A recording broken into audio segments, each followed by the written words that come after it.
Hola, buenas tardes, bienvenidos a nuestro tradicional vídeo semanal con las 4 claves de la semana que ahora termina. Como siempre empezamos estudiando pues, lo que pasó ayer a las 10 de la noche cuando cerró Estados Unidos y como vemos las bolsas europeas cerraron bien, el CAC francés, el Eurostoxx, el IBEX, pero no el DAX que cayó 0,29% por el influjo de Deutsche Bank. Luego lo veremos.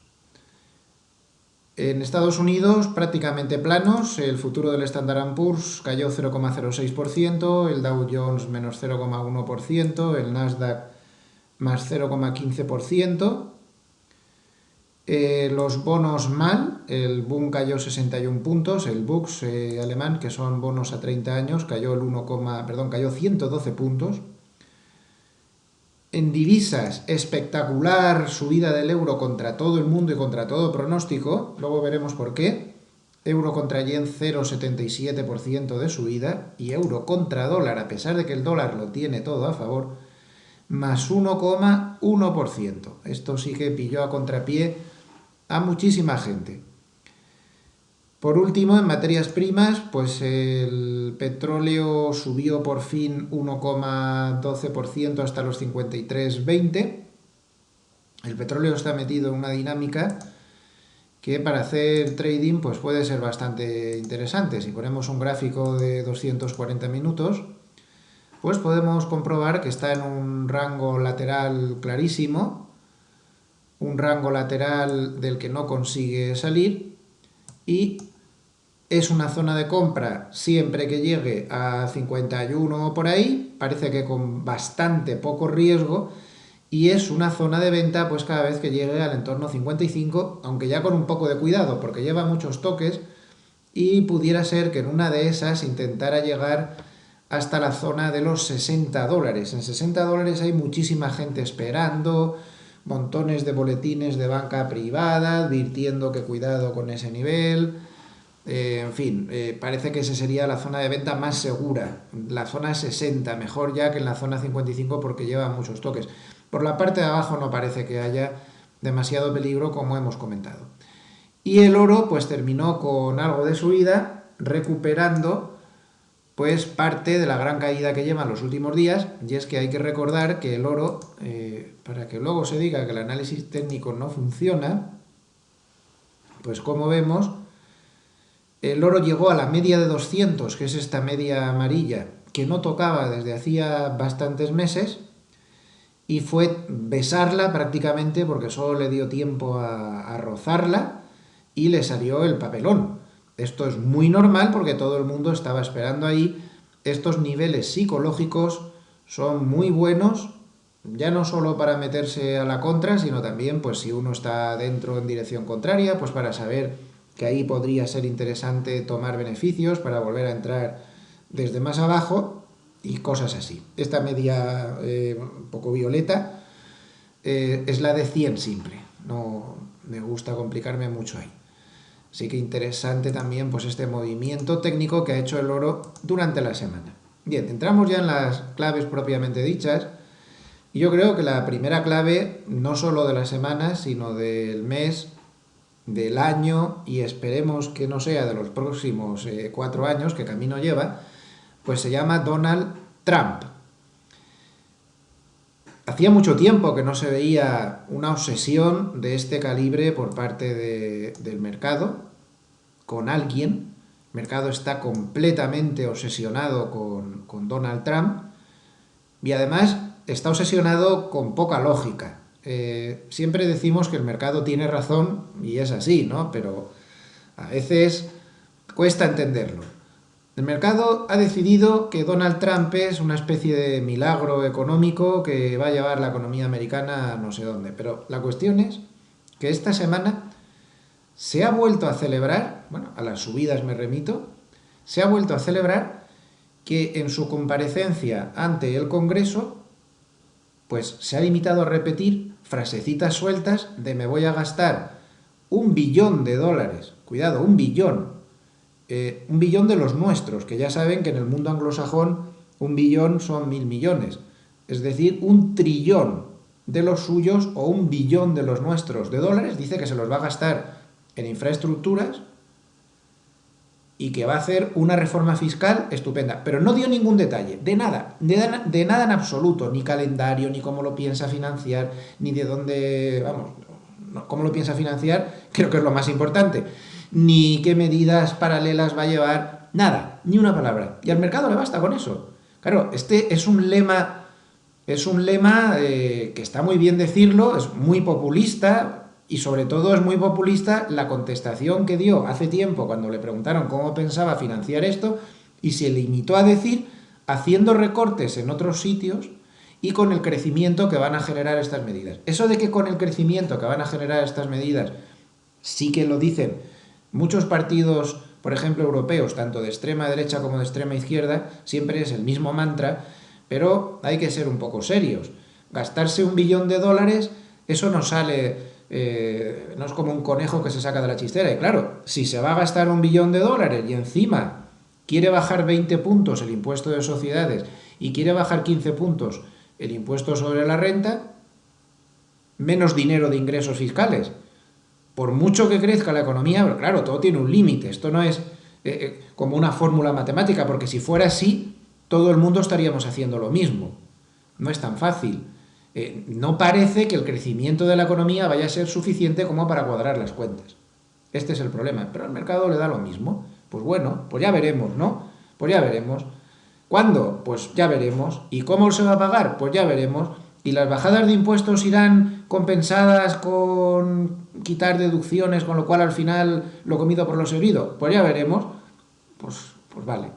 Pues no les puedo decir otra cosa, pero como mínimo, pues es chocante que estemos tan absolutamente convencidos de que aquí se va a producir un milagro económico que merece pues toda esta subida, cuando aquí hay muchas cosas que hablar y muchas pegas que ver, y no se habla tampoco de la historia de los aranceles y todo esto. Yo no quiero ser cenizo y decir que no vaya a conseguir grandes logros económicos. Ojalá sea así por el bien de la economía de Estados Unidos y por ende de la de todos. Pero lo único que digo es que, no sé, que algo de sentido común, pues sí que parece que habría que ponerle al asunto porque aún no está claro y como siempre, ya saben, el lema, esto ha pasado en Europa muchas veces, es muy bonito decir las grandes medidas, pero el diablo siempre está en los detalles. Clave número 2, la inflación en la eurozona al alza. La inflación se ha metido ya, la subyacente no. Tengo aquí un grafiquito que he preparado, un segundo. Bueno, pues aquí lo tenemos. La inflación en la eurozona es la línea marrón, está ya en el 2%, que es el objetivo del Banco Central Europeo. Parecía mentira, pero al final ha crecido de una forma muy acelerada. Eso sí, la subyacente, que es la línea azul, excluyendo, como ven ahí debajo, alimentación, energía, alcohol y tabaco, está bastante lejos. Pero desde luego la original pues está ahí. Esto está poniendo pues bastante nerviosos a los bonos europeos. Aquí tienen la gran caída del Bund alemán a lo largo de los últimos días, estas tensiones que hay ya con la inflación, los alemanes la tienen más alta aún que esta que acaban de ver en la tabla, que es la de la eurozona, están poniéndose nerviosos y le han dicho abiertamente lo dijo Weidmann, el gobernador del Bundesbank, le dijo abiertamente a Draghi que no debía tener miedo a cortar la QE por las posibles volatilidades o problemas que pudieran tener los mercados financieros.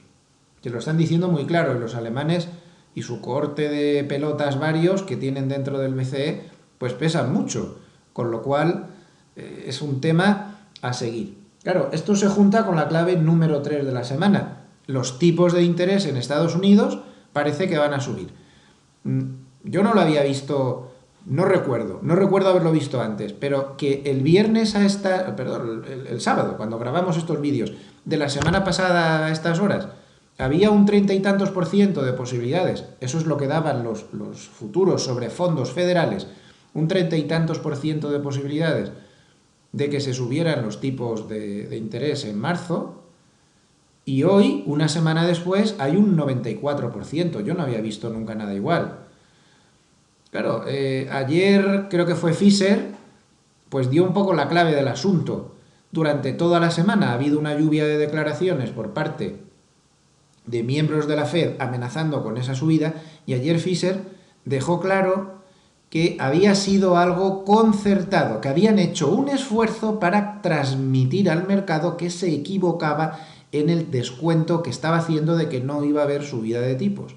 Con lo cual, pues ya está anticipado, el mercado se ha puesto prácticamente al 100% y se espera que el 15 de abril, perdón, el 15 de marzo, este mes, 15 de marzo, pues que haya subida de tipos. Esto evidentemente condiciona muchas cosas, también perjudica a los bonos europeos, pero tiene un efecto benéfico para las bolsas de rebote por una razón un tanto retorcida, porque es algo que beneficia a los bancos. Todas estas tensiones de subidas de tipos en Estados Unidos, que no es una tensión, que parece que va a ser una realidad, y en Europa, pues porque por mucho que tenga el BCE los tipos bajos, bueno, pues los bonos están cotizando en los mercados libres y están tensando tipos. Bueno, pues esto beneficia a los bancos. Aquí tienen el gráfico del sectorial bancario de el STOXX 600, el SX7P, por si lo quieren poner ustedes, y como vemos, pues sigue una directriz alcista perfecta que ha sido tocada durante la semana, y desde ahí pues se han vuelto a impulsar. Los bancos están fuertes porque todas estas subidas pues se benefician en cuanto a margen de tipo de interés, y además también han estado fuertes en el último tramo de la semana por otra cuestión que ha sido la cuarta clave de la semana.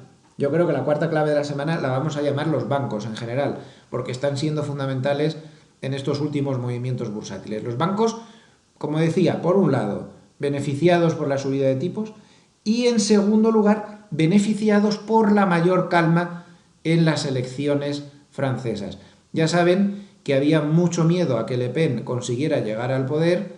Esto había condicionado los bonos franceses al propio euro, y este es el motivo que les decía antes de por qué el euro había reaccionado ayer pues con estas subidas tan un poco extrañas. Aquí tienen el gráfico diario y aquí se ve la vela pues muy bien.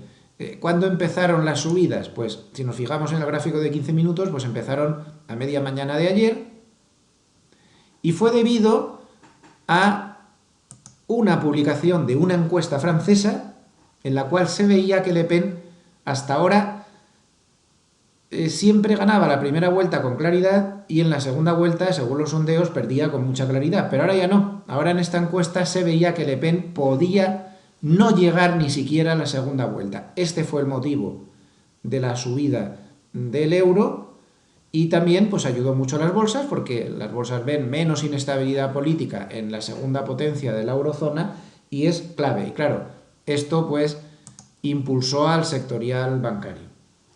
Y tanta fuerza tuvo el sectorial bancario que incluso, a pesar del numerito que montó Deutsche Bank en el último tramo de la sesión, vamos a poner el gráfico, vamos a ponerlo intradiario para ver aquí esta supervela, Deutsche Bank de repente se dio este trastazo y no afectó al sector bancario europeo, que estaba absolutamente eufórico con la subida de los bancos franceses por el motivo que hemos comentado antes de la encuesta.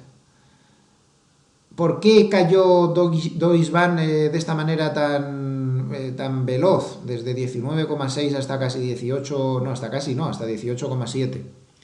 Pues esto fue porque empezaron a aparecer rumores de que iba a hacer una ampliación de capital.